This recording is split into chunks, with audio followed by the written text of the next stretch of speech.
নজর রাখবো পূর্ব মেদিনীপুরের ময়নার দিকে। কেন নজর রাখবো তার কারণ সেখানে পঞ্চায়েতে তুমুল বিক্ষোভ। হ্যাঁ, পঞ্চায়েত প্রধানের বিরুদ্ধে দুর্নীতির অভিযোগ উঠে আসছে আর পঞ্চায়েতে তুমুল বিক্ষোভ দেখান। দেখুন যে ছবি আপনাদের দেখাচ্ছি। পঞ্চায়েত প্রধানের বিরুদ্ধে দুর্নীতির অভিযোগ রয়েছে।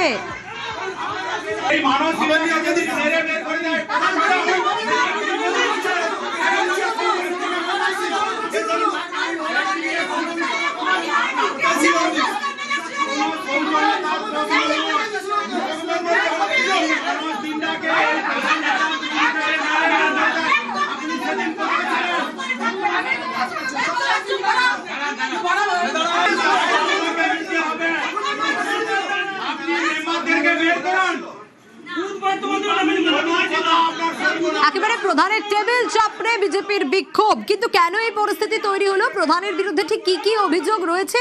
সুজিত রয়েছে আমার সঙ্গে, জানবো সুজিতের কাছ থেকে। সুজিত, কি পরিস্থিতি, কেন এরকম পরিস্থিতি তৈরি হলো, কি কি অভিযোগ? তবে বলতেই পারি যে যত কাণ্ড ময়না মানে তমলুকের ময়না বিধানসভা এলাকার পঞ্চায়েতে একের পর এক দেখা যাচ্ছে গ্রাম পঞ্চায়েতে এই বিক্ষোভের ছবি।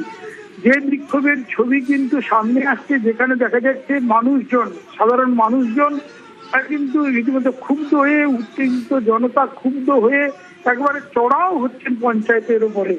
পঞ্চায়েত প্রধান, উপপ্রধান কোথাও ময়নায়, এখানে দেখা যাচ্ছে আরো একটা গ্রাম পঞ্চায়েত এবং সেখানে নৈচনপুর 1 নম্বর গ্রাম পঞ্চায়েতের প্রধানের বিরুদ্ধে দুর্নীতির অভিযোগ তুলে প্রধানের রুমে ঢুকে টেবিল চাপড়ে বিক্ষোভ দেখান বিজেপির কর্মী সমর্থকরা।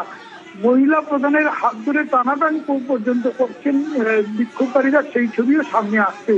এই যে ঘটনা, সেখানে কিন্তু দুর্নীতির অভিযোগ তুলছেন এবং দুর্নীতি সরাসরি প্রধানের বিরুদ্ধে করছেন অভিযোগ তুলেই এই ক্ষোভ বিক্ষোভ। এখানে রাজ্যের পালাবদল, তারপরে তারা কিন্তু সরাসরি নিজেদের বিক্ষোভ বা বলা যায় ক্ষোভ সেটা উগরে দিচ্ছেন পঞ্চায়েত অফিসে ঢুকে। এবং এই পঞ্চায়েতে যেখানে তৃণমূল পরিচালিত, সেখানে বিজেপির কর্মী সমর্থক একেবারে, এবং এই বিক্ষোভের ছবি দেখা যায় বেশ।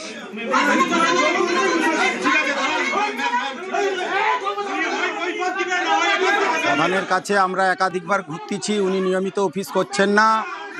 বিশেষ করে উনি যে সমস্ত দুর্নীতির সঙ্গে যুক্ত আছেন সেই সমস্ত বিষয় নিয়ে আমরা ওনার কাছে একাধিকবার দরবারের জন্য এসেছিলাম।